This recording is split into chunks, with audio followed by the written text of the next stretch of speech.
नमस्कार. मी प्रवीण बालेराव. तसेच माझे सहकारी ओमकार खेडेकर, तेजस देशमुख पत्रकार. आम्ही आज ग्रामपंचायत कार्यालयामध्ये आलो होतो.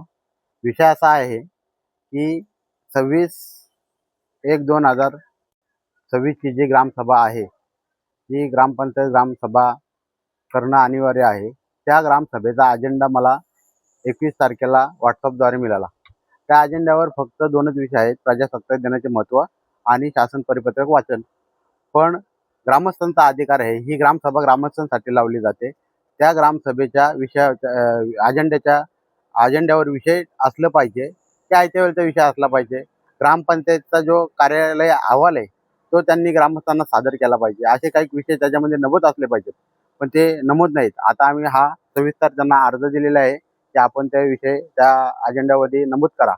जर त्यावर ग्रामसेवक यांनी माहिती दिली की आचारसंहिता असल्यामुळे आपल्याला तो आयत्या विषय ठेवता येणार नाही, तरी आपण त्यांना ते शासन परिपत्रक किंवा आपल्या अर्जाला लेखी उत्तर मागितलेलं आहे.